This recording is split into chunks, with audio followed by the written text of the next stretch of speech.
Salut Miguel. Salut, comment vas-tu Aurélie? Bah écoute, très bien. Aujourd'hui, on est en plein milieu des Andes péruviennes, dans une plantation de quinoa rouge. Moi, j'avais jamais vu ça dans ma vie, je vais te dire, le quinoa rouge, je découvre. Alors, est-ce que tu peux me dire pourquoi il est aussi reconnu ce quinoa au Pérou? Tout simplement parce qu'ici, il y a les conditions optimales pour avoir le meilleur quinoa, en termes de climat, en termes de terre, en termes de pluviométrie et en termes d'insectes. C'est-à-dire qu'à 3000 mètres, il y a très peu d'insectes. Voilà. Effectivement, je confirme. Pourquoi est-ce que j'ai plus intérêt à acheter du quinoa qui vient du Pérou que du quinoa qui a poussé en France? Nous sommes dans une plantation ici qui est séculaire, c'est-à-dire que c'est une famille qui plante ce quinoa depuis une centaine d'années, de père en fils. Ah ouais. Voilà, donc il y a une vraie tradition. Le Pérou est le seul pays aujourd'hui qui se bat pour garder ses graines natives. Voilà, et ça passe par des personnes comme Alex qui nous reçoit aujourd'hui pour justement garder cette tradition et cette expertise qu'on n'a pas forcément ailleurs. Et du coup, en termes de goût, est-ce que le quinoa français a un goût différent que le quinoa du Pérou ou pas? Oui, pour la simple bonne raison, c'est qu'ici, on a une graine qui est native. En France, on a une graine qui a déjà été retravaillée. Et c'est la grosse différence. C'est ce qui fait que le quinoa péruvien est très peu riche en sapomine. En France, le quinoa est très riche en sapomine. C'est-à-dire une toute petite enveloppe. C'est quoi la sapomine alors? C'est une petite enveloppe qui entoure la graine. D'accord. Et c'est elle qui donne l'amertume au quinoa et qui rend l'eau grisâtre. Moi, j'aime pas trop le quinoa amer, je t'avoue. J'ai hâte de goûter le quinoa péruvien. Est-ce que ce quinoa est bio? Ce quinoa est totalement bio et organique. D'accord. Voilà. Il pousse dans des conditions exceptionnelles, il n'y a pas besoin de mettre de produits pour qu'il pousse. Concernant les qualités nutritives du quinoa, est-ce que tu peux nous en dire un peu plus? Moi, j'ai entendu dire que c'était super bon pour la santé, mais est-ce que tu as d'autres infos à nous donner? On l'appelle d'abord le riz des Andes. Moi, je préfère garder le quinoa parce que c'est son vrai nom quechua. C'est une graine qui est extrêmement protéinée.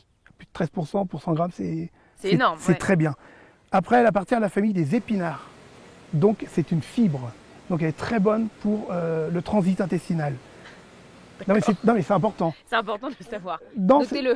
Ça veut simplement dire que dès le plus petit âge jusqu'à la fin, on peut en manger. D'accord. Voilà, et ça c'est très bien. D'autre part, elle est totalement sans gluten. Et la troisième chose, c'est qu'elle s'adapte à tout. On peut le manger chaud, froid, avec des compositions sucrées et salées.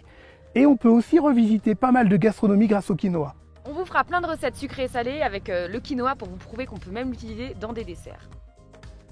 Alors Miguel, là on a des plants de quinoa qui vont arriver à maturation dans un mois. Exactement. Qu'est-ce qui se passe dans un mois? Alors ce qui se passe, c'est qu'ils vont venir le cueillir.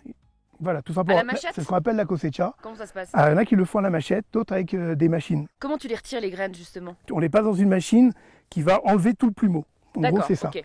Et quand ils vont enlever tout le plumeau, il ne restera que les graines. Qui va travailler la graine, c'est-à-dire qu'il va vraiment la passer dans des espèces de passoires pour la trier, j'imagine. Dans des tamis, exact, dans des tamis, dans des détecteurs de métaux lourds, dans des détecteurs de pierres, dans tout ce qui est possible imaginable qu'on pourra retrouver dans une graine.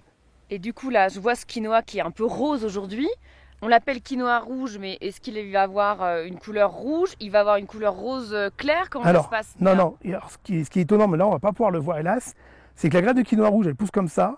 Et quand on va avoir la graine qui va être prête à consommer, il faut savoir qu'on aura retiré autour de cette graine une petite pellicule. Oui. Et cette pellicule, en réalité, on a l'impression d'avoir un quinoa qui est grisâtre. Et la graine est juste en dessous. Et là, elle est complètement rouge, comme on peut la voir dans nos assiettes.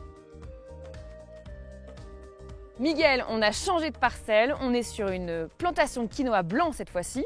Est-ce que tu peux me dire pourquoi ce quinoa blanc est vert?